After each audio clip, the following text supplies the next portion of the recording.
Bien, bonjour à toutes et à tous. Alors aujourd'hui, on va un petit peu s'appuyer sur les perversions. Euh, alors personnellement, en fait, j'ai toujours été étonné de trouver dans les perversions les vérités freudiennes. Ça, c'est toujours quelque chose qui m'a étonné et qui donne à Freud une certaine consistance. Il y a peu de choses qui donnent à Freud une certaine consistance, hein. Euh, hein, pour donner raison à Freud, hein, en fait, la psychanalyse pourrait très bien être une grande mythologie, hein. C'est une grande mythologie comme beaucoup d'autres mythologies, hein, comme la loi, hein. La loi elle peut être aussi une grande mythologie. Donc en fait, il y a beaucoup, beaucoup la médecine aussi peut être une grande mythologie. Euh,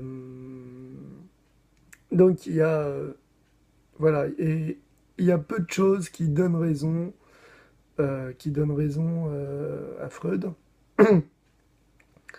hormis bon la psychopathologie dans certains cas, hein, pas tous. Et les perversions, hein. Et donc là aujourd'hui on va aborder un petit peu, alors je m'excuse auprès des personnes sensibles, hein, mais on va aborder la pornographie, et notamment un certain type de pornographie qui existe sur Internet et qui est le glory hole, hein. C'est un terme anglo-saxon qui, euh, qui se définit comme étant une, euh, une pornographie qui existe notamment dans certains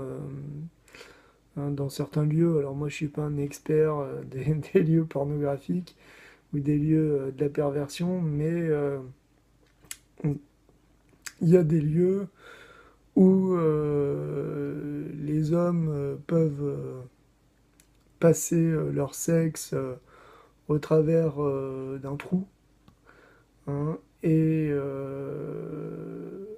sachant qu'une femme de l'autre côté pratique une fellation, hein. Alors Glory Hall, c'est le hall, c'est le trou, et Glory, bon, bah, je suppose que c'est la gloire. Bon voilà. Alors il n'y a rien de très marrant là-dedans. Enfin si, c'est marrant parce que c'est tout à fait cynique, hein. C'est plus que cynique, hein. On imagine quand même le degré de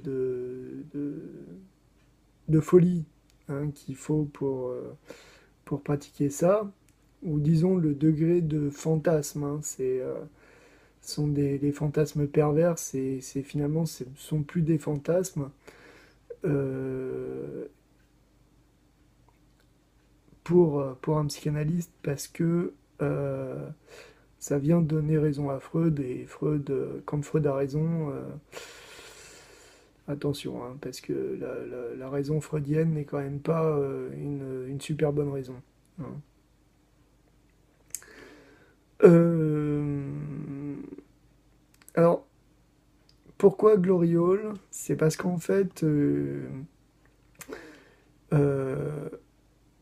chez Lacan et chez Freud, hein, ils sont tous les deux d'accord pour dire qu'en fait, la sexualité n'est pas première la sexualité n'est pas première chez l'homme, hein. Ce qui est premier chez l'homme, c'est le narcissisme, hein. Et l'objet, l'objet pervers, hein, le fétiche, euh, peut se sexualiser plus tard, mais en premier lieu, la libido d'objet et la libido narcissique sont divisés. Euh, et donc, si vous voulez, qu'est-ce que ça veut dire? Ça veut dire qu'en fait, le corps n'est pas sexué. Hein, il est, euh, le corps n'est pas sexué et il se sexualise à partir d'un certain âge, notamment au moment de l'Oedipe. Et c'est-à-dire que l'enfant commence à découvrir une forme de sexualité euh, à la fin, hein, à la fin de son éducation. Voilà, au moment de la découverte de la sexualité, c'est assez tard chez l'enfant. Et puis, il y aura la période de latence pendant laquelle la sexualité sera refoulée et redécouverte à l'adolescence. Mais donc, le corps n'est pas sexué. Et, euh, et ce qui est intéressant avec cette perversion du glory hole, c'est qu'en fait, le,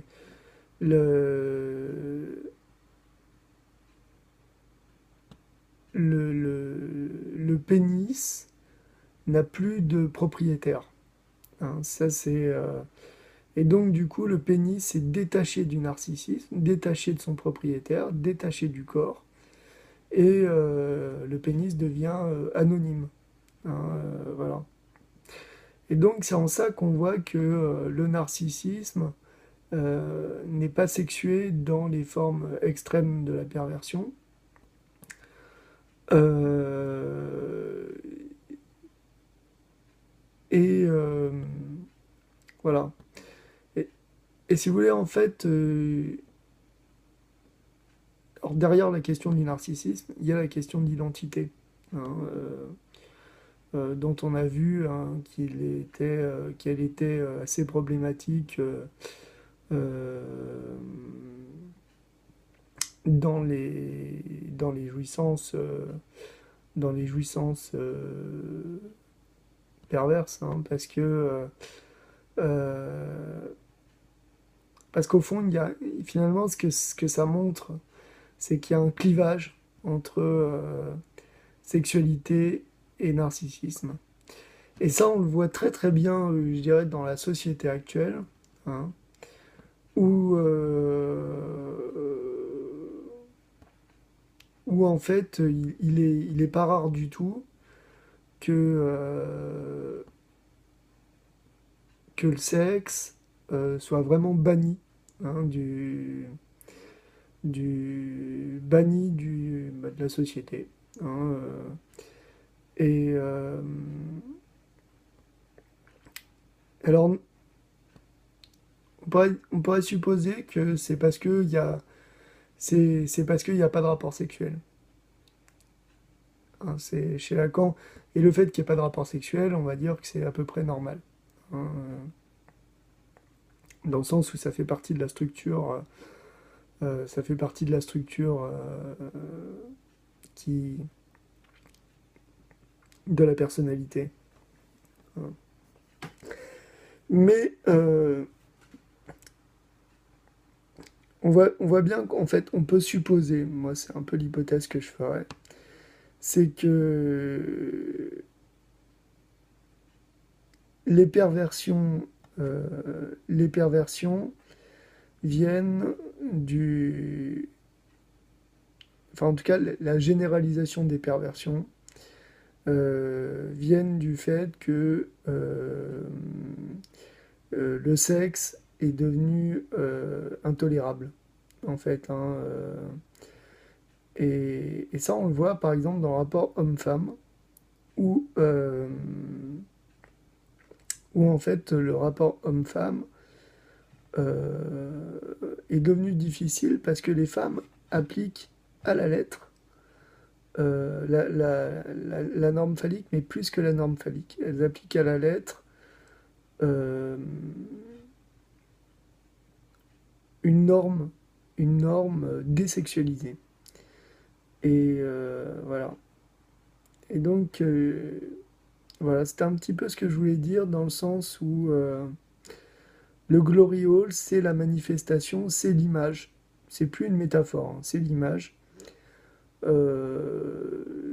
C'est l'image du clivage narcissisme, sexualité. Hein, enfin, narcissisme et sexe. Euh, et on voit bien que, alors bon, c'est plus de la sexualité, hein, mais on voit bien que la sexualité ne se tient finalement que quand le narcissisme euh, se sexualise en fait. Hein. D'où après la construction du phallus, voilà. Hein, mais voilà, moi c'était un petit peu ce que je veux dire, c'est-à-dire qu'en fait, à partir du moment où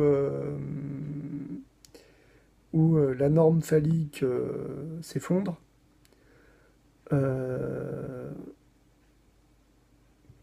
au, au profit de la norme narcissique, hein, euh, eh bien à ce moment-là, il y a un clivage sexe et narcissisme.